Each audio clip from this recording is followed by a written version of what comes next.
আমরা জানি আইপিএল হলো টাকার খেলা এবং এখানে কোটি কোটি লাখ লাখ টাকা ওড়ে। প্রত্যেকটা খেলোয়াড়ের দাম কোটিতেই যায়। এই বছরে যেমন ঋষভ পান্ট, শ্রেয়াস আইয়ার, ভেঙ্কটেশ আইয়ার এরা সব 20 কোটি 23 কোটির উপরে গেছে। কিন্তু এমনও কিছু খেলোয়াড় আছে যাদের প্রত্যেকটা টিম কোটি কোটি টাকা দিয়ে কিনলেও তারা এখনো বেঞ্চে বসে রয়েছে। সেই দল তাদের একটা ম্যাচও এখনো খেলায়নি।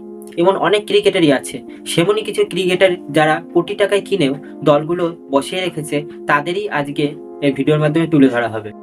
প্রথমেই যার নাম আসবে সে হলো কেকেআর এর এবছরে আন্দ্রে রাসেলের বিকল্প হিসাবে কেনা, যে রাসেল না চললে তাকে দিয়ে খেলানো হবে সেই হিসাবে তাকে কেনা হয়েছিল বিগ হিটার হিসাবে। তার নাম হলেন রবম্যান পাওয়েল, যাকে কেকেআর 1.5 কোটি টাকা দিয়ে কিনেছে। কিন্তু এখনো পর্যন্ত তাকে দিয়ে একটা ম্যাচও খেলানো হয়নি। রাসেল প্রত্যেক ম্যাচে ব্যর্থ হওয়ার পরেও তাকে রাসেলের বিকল্প হিসেবে কেনা হলেও তাকে এখনো বেঞ্চে বসিয়ে রাখা হয়েছে। তার মূল্য ছিল 30 লাখ, কিন্তু তাকে 1.5 কোটি টাকা দিয়ে কেকেআর এবছর দলে নিয়েছিল। 2 নম্বরে যে আছে তিনি হলো জেরাল্ড কোয়েটাজি, যাকে গুজরাট এবার 2,40,00,000 টাকা দিয়ে অপশনে কিনেছিল, কিন্তু তাকে এখনো একটা ম্যাচও খেলায়নি। এই বছর গুজরাট অনেকগুলো ম্যাচে জিতেছে এবং তাদের পারফরমেন্স অন্য দুইবারের থেকে অনেক বেটার। প্রথমবার তারা চ্যাম্পিয়ন হলে পরে 2 বছর তাদের পারফরমেন্স যেমন ছিল, এবার তাদের পারফরমেন্স অনেক বেটার। সেইখানে তাদের সেম টিম নিয়েই তারা সবসময় খেলছে, তার জন্য তারা বেঞ্চকে কখনো ট্রাই করছে না এবং জেরাল্ড কোয়েট্রেসকে সবসময় বেঞ্চেই বসে থাকতে হচ্ছে।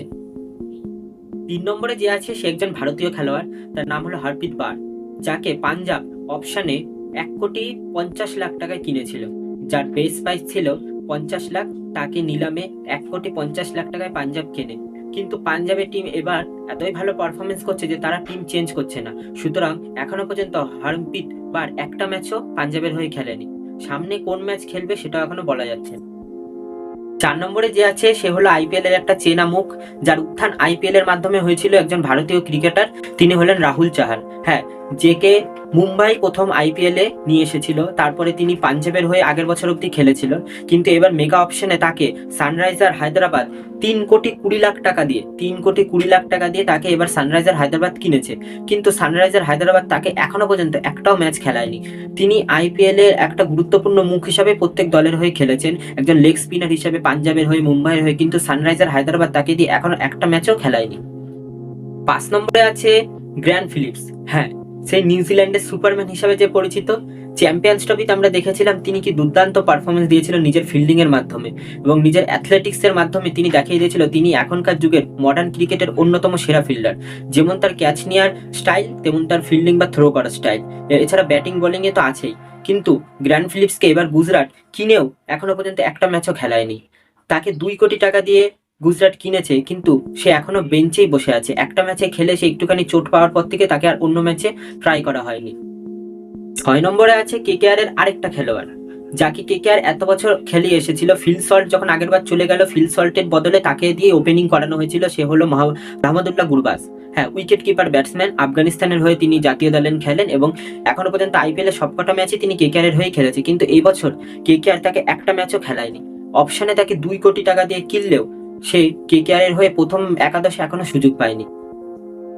তার জায়গায় কুইন্টন ডিকক এখনো পর্যন্ত খেলে আছে। কুইন্টন ডিককের পারফরমেন্স সেমন না হলেও তিনি এখনো নিয়মিত দলে সুযোগ পাচ্ছে, কিন্তু গুরবাজ এখনো পর্যন্ত একটা ম্যাচেও, আর 2025-এর আইপিএল এ একটা ম্যাচেও কেকেআর এর হয়ে সুযোগ পায়নি।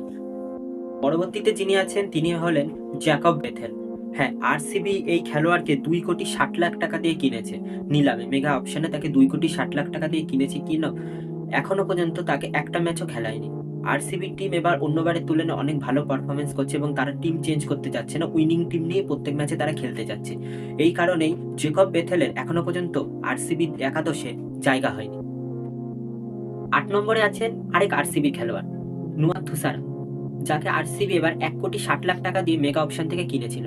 কিন্তু নুয়ান থুসারা এখনো পর্যন্ত আরসিবির একাদশে জায়গা পায়নি। তিনি একজন ভালো অলরাউন্ডার হলেও তিনি এখনো পর্যন্ত আরসিবির টিমে এখনো জায়গা পায়নি। আরসিবি সেই বললাম যে উইনিং টিম নিয়েই তারা এখনো চলতে চাচ্ছে এবং তারা টিম চেঞ্জ করতে চাচ্ছে না, সুতরাং নুয়ান থেসারার এখনো পর্যন্ত জায়গা হয়নি। 9 নম্বরে আছে আরেক আরসিবি খেলোয়াড়। হ্যাঁ, পরপর 3 জনই আরসিবি। 9 নম্বরে আছে রোমিও শেফার্ড, যাকে আগের বার গুজরাটে খেলতে দেখা গেছিল।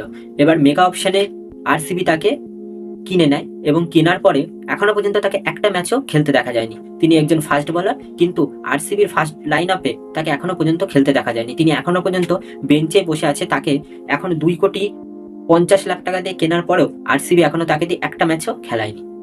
এমনই নতুন নতুন আইপিএল এর আপডেট পেতে চ্যানেলটিকে সাবস্ক্রাইব করে দিন এবং প্রত্যেকটা ভিডিওয়ে লাইক করে দিন।